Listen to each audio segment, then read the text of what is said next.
তো বন্ধুরা, নতুন একটি ভিডিও নিয়ে আবারও চলে আসলাম। আজকের এই ভিডিওটিতে দেখব শীতকালে আপনার সোলার প্যানেলটি কীরকম কাজ করবে। এখানে আকাশে দেখতে পাচ্ছেন আজকে সূর্য মেঘের আড়ালে আছে। কুয়াশার সময় আপনার সোলার প্যানেলটি কীরকমভাবে কাজ করবে সেটি আজকে এই ভিডিওতে দেখে নেব। তো চলুন ভিডিওটি শুরু করা যাক। তো এখানে দেখতে পাচ্ছেন এখানে একটি 50 ওয়াটের সোলার প্যানেল আছে। তো এটির কীরকম কি ভোল্টেজ দিচ্ছে সেটা দেখার জন্য এখানে নিয়ে নেব একটি মাল্টিমিটার। সেটার দ্বারা আমরা এখানে ভোল্টেজটি মেজার করে নেব। তো এখানে দেখতে পাচ্ছেন এটি নিয়ে নিয়েছি একটি মাল্টিমিটার। তো এই নবটার দ্বারা এখানে আমরা এটিকে 200 ভোল্টেজে সেট করে নেব।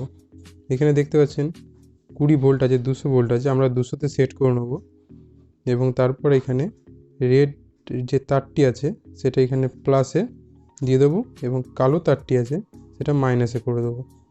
এটা আপনারা যখন দেবেন তখন খেয়াল করে নেবেন যে মাইনাস প্লাসটি এখানে আমি ভুল করে 20তে করে দিয়েছিলাম, তাই আমি 200তে সেট করে দিলাম। দিয়ে এই লাল তারটি যে সোলার প্যানেলের আছে সেটা এখানে মিটারের লাল তারের সঙ্গে জুড়ে দেবো এবং কালো তারটি সোলারের কালো তারের সঙ্গে জুড়ে দেবো। দিয়ে দেখব আপনার ভোল্টেজ কত দিচ্ছে সোলার প্যানেলটি এই অবস্থায়। বন্ধুরা দেখতে পাচ্ছেন এখানে কত ভোল্টেজ দিচ্ছে। তো বন্ধুরা এখানে দেখতে পাচ্ছেন 22.23 এরকম ভোল্টেজ দিচ্ছে এই সোলার প্যানেলটি। এরকম অল্প রোদ থাকার পরেও আপনার মনোপার্ক সোলার প্যানেল যেগুলি হয় সেগুলো আপনার অল্প রোদেতেও আপনাকে ভালো রকম ভোল্টেজ এখানে দেয়। এবার আমরা চেক করে দেখব যে এটা থেকে অ্যাম্পেয়ার আমার কত আসছে। তো এই মাল্টিমিটারের এই নবটা এখানে চেঞ্জ করে নেবো এখানে অ্যাম্পেয়ারে, এবং এইটা ঘুরিয়ে এখানে 10 অ্যাম্পেয়ার যে লেখা আছে এখানে আমরা অ্যাম্পেয়ার টেস্ট করার জন্য এখানে সেট করে নেব। তারপর আপনার কালো তারটি সোলার প্যানেলের এই কালো নবের সঙ্গে এবং লাল তারটি লালের সঙ্গে জুড়ে দিয়ে দেখব এখান থেকে আমরা কত অ্যাম্পেয়ার পাচ্ছি। তো বন্ধুরা দেখতে পাচ্ছেন এখানে 1.910 এরকম অ্যাম্পেয়ার আমরা পাচ্ছি। তো ভালো অ্যাম্পেয়ার এখানে দিচ্ছে।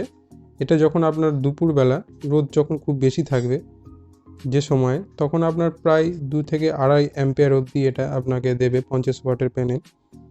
আপনার একটি ছোট ব্যাটারি যদি হয় 20-25 এরকম অ্যাম্পেয়ারের যদি ব্যাটারি হয় আপনার খুব ভালোভাবে এটা চার্জ করতে পারবে 50 ওয়াটের এই প্যানেলটি দিয়ে। তো আপনারা যদি এরকম 50 ওয়াটের একটি প্যানেল নেন, আমি আপনাদের বলবো মনোপার্কের যে প্যানেলগুলি হয় সেইগুলি নেওয়ার জন্য, কারণ এগুলি আপনার অল্প রোদের ক্ষেত্রেও আপনার খুব সুন্দরভাবে পাওয়ার এখানে সাপ্লাই দেবে। তো এবারে আমরা একটি লাইট নিয়ে এটা ডাইরেক্ট চালিয়ে টেস্ট করে দেখব এটা এই লাইটটি কেমন জ্বালাতে পারে। এখানে আছে একটি 12 ভোল্টের 12 ওয়াটের টিউব লাইট। এগুলি আপনি লোকাল মার্কেটে খুবই অল্প দামে পেয়ে যাবেন। এটি আমার পড়েছে 70 টাকা পিস। আপনারা লোকাল মার্কেটে এরকম 12 ভোল্টের বাল্ব আপনারা খুব সুন্দরভাবে পেয়ে যাবেন। তা চলুন এটা টেস্ট করে দেখি কেমন জ্বলে। তো এখানে কালো তারটি যেটা আছে সেটা আপনার এই সোলার প্যানেলের কালোতে লাগাবেন এবং লালটি লালে লাগাবেন। এটি লাগানোর সময় ঠিক করে দেখে নেবেন, নাহলে আপনার এই লাইটটি নষ্ট হয়ে যেতে পারে। তো এখানে লাগিয়ে দেখব কীরকম জ্বলে। তো বন্ধুরা দেখতে পাচ্ছেন খুবই জোরে আলো হচ্ছে এটা এখানে লাইট আছে তাই আপনার দেখা যাচ্ছে না, কিন্তু এটা অন্ধকার আপনার খুবই লাইট হবে। এখানে দেখতে পাচ্ছেন খুব সুন্দরভাবে জ্বলছে এটা। তো আপনারা এরকম জ্বালাতে পারেন ডাইরেক্ট, কিন্তু আমি আপনাদের বলবো তো এরকম ডাইরেক্ট জ্বালানোর থেকে আপনারা একটি সোলার চার্জার কন্ট্রোলার লাগিয়ে তারপরে আপনারা জ্বালাবেন, কারণ কখন যে আপনার নষ্ট হয়ে যাবে এটা আমিও জানি না। তা আপনাদের আমি বলবো ডাইরেক্ট না চালিয়ে আপনারা সোলার চার্জার কন্ট্রোলার লাগিয়ে তারপরে এটি চালাবেন। তো বন্ধুরা আপনাদের চেষ্টা করলাম যে এই ভিডিওতে কুয়াশার সময় আপনার প্যানেলটি কীরকম কাজ করবে। তো ভিডিওটি ভালো লাগলে অবশ্যই একটি লাইক করে দেবেন। দেখা হবে নতুন একটি ভিডিওতে। ধন্যবাদ।